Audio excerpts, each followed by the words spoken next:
Alright, so last time we looked at proving lines parallel using those uh, converse theorems of the corresponding angles, alternate interior, alternate exterior, and consecutive. Today we're going to look at proving lines perpendicular. So we see in the diagram here that we would know that they're perpendicular based off of what we see in the figure, but how can we prove that if we don't have that information? So that's what we're going to do today. First of all, let's just work on constructing. So let's remember how to construct a perpendicular line. So remember, the first thing we do is we just take a line segment. Okay, so if we take that line segment and let's just mark off, call this segment AB. So with our straight edge, we can do that and make a line segment, segment AB. So now let's get our compass out and let's create a perpendicular line. So if we take our compass, let's change the color. There we go. So if we take our compass and just extend it more than halfway, and let's create a circle. And if you just want to make an arc, that's fine, but let's keep it open the same distance. And let's make another arc. If you wanted to make that distance, the length, the circle, the length, the radius of AB, you could do that, or just make sure it's at least half the distance, or more than half the distance. And then where we have those intersections, we can mark those points, call those C and D, and we'll just get our straight edge again and connect segment C and D, and we've got ourselves a perpendicular line. Okay, so remember those properties of perpendicular line as we start working through. And as we take a look here, we've got a couple theorems that we can mark down. If two lines intersect to form a linear pair of congruent angles, well, we say the lines are perpendicular. Perpendicular. So notice in our construction, we created two congruent angles of 90 degrees each. 90 plus 90 is 180. So we have that linear pair. If they're the same, they're 90 degrees, and if they're 90 degrees, right angle. So if two lines are perpendicular, well, they're going to form four right angles. There's another theorem that someone has proven at one point or another. And you can see that in our diagram as well. This is right, this is right. This one's right, these two add up to 180, so this is 90. These two add up to 180, they're a linear pair. So it's kind of taking what we know about vertical angles.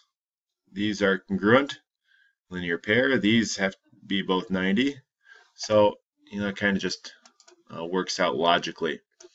So if A is perpendicular to B, angles 1, 2, 3, and 4 are right angles. That's taking what we know about perpendicular lines.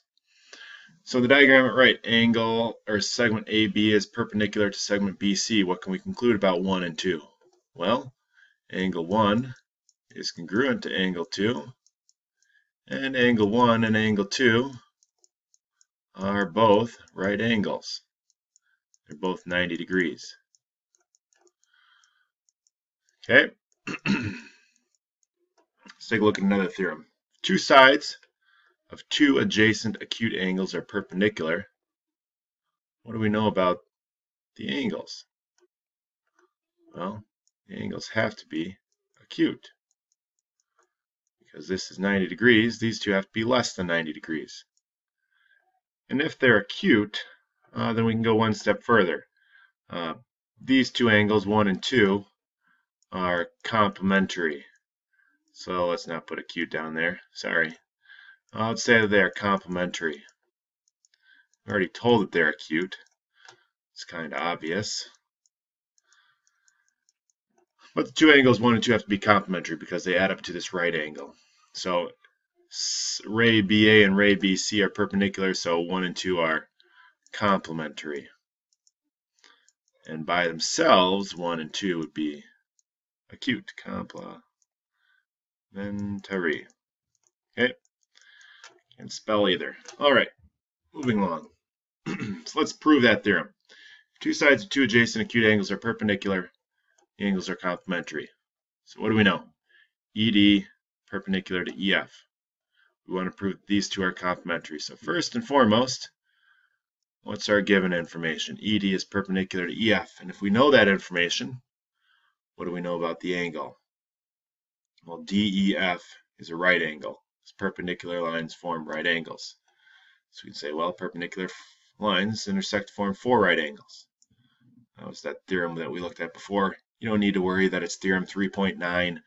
You'll just explain what you know, what you've learned. I know perpendicular lines form right angles. Okay, it doesn't have to be worded correctly like that. So if it's a right angle, it's 90 degrees. So measure of DEF is 90 degrees because that is a definition of a right angle. So I know 7 plus 8 equal DEF. That's the angle addition postulate. And I know 7 plus 8 equal 90 degrees because DEF was 90 degrees. So I can take DEF and put 90 degrees in its place, substitute.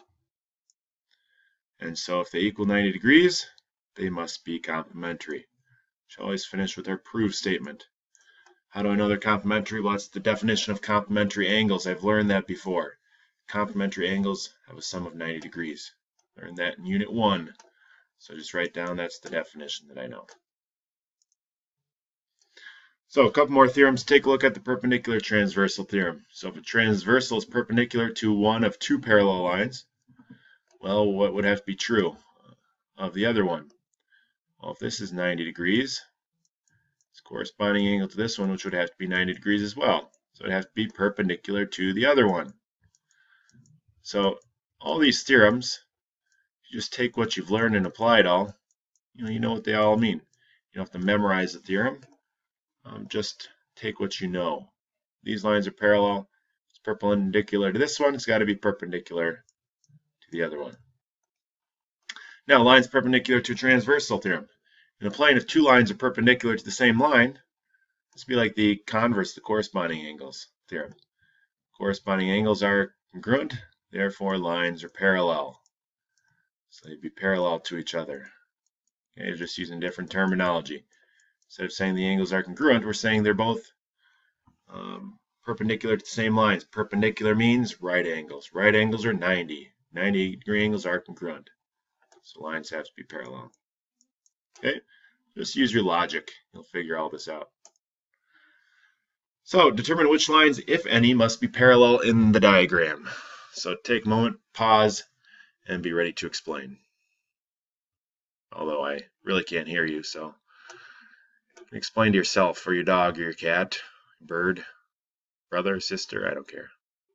Okay, so hopefully you were talking to yourself and explaining yourself, but I found that S was parallel to T. How do I know that? Well, these two angles are perpendicular to the same line. They're perpendicular to the same line, they're parallel to each other. Corresponding angles are congruent. Lines are parallel. P is parallel to Q. Same thing. If I know this is I've got P and Q are both perpendicular to the same line S. So if that's true, I see consecutive interior angles are supplementary. They're the same. Well, these are all the same. They're all 90-degree angles. If they're all 90-degree angles, these lines are parallel. We can't say that U is parallel to S or T because we don't know if U is perpendicular to line P or Q. So that's as much as we can prove with those. Now, last thing we want to talk about today is how to find distances between points.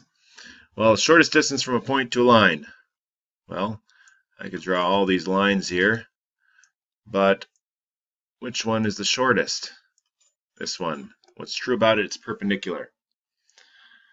How about from any point on one line? Maybe I'll take this point here. What's the shortest distance? Maybe it's this point over here.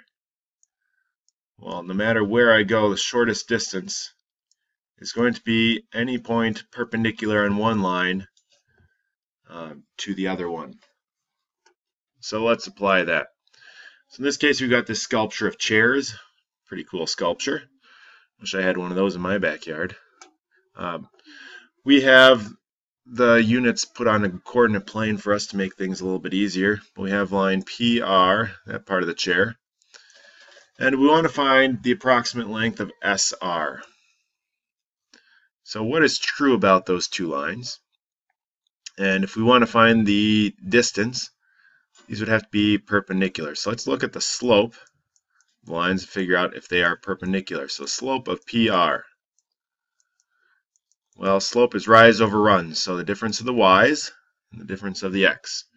So it goes from 80 to 110. That's a difference of 30 as its rise. And its run goes from 30 to 50, so that's a run of 20. So 30 over 20, which we can simplify as 3/2. Okay, let's find the slope of SR. Slope of SR, well, its rise, it goes from 120 down to 110, so that drops 10. And then it goes over from 35 to 50, which is 15. And that simplifies as negative, divided by 5, negative 2/3. So negative 2/3 and 3/2 are opposite reciprocals, so its two lines are perpendicular. So I can say that line SR would be the shortest distance between points S and R. I could use the distance formula, Pythagorean theorem. So S, we said, goes down 10 to get to R, and then it goes over 15.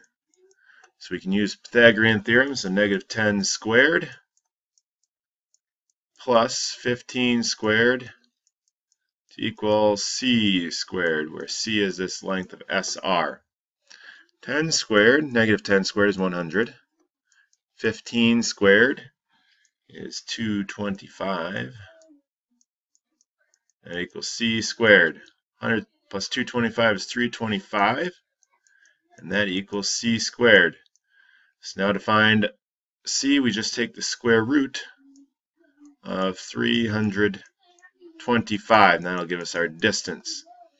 So, since it asks us to find the approximate length, we could change it from the square root of 325, which is the exact measurement. And on our calculator, we could type that in. Square root of 325 is approximately 18.02, so about 18.0. Use my approximate symbol. About 18.0, and we're talking inches. So about 18.0 inches would be about how far it is from S to R. All right, so we took a look at what we know about perpendicular lines on the transversal, and how to prove if lines are perpendicular. So that is all.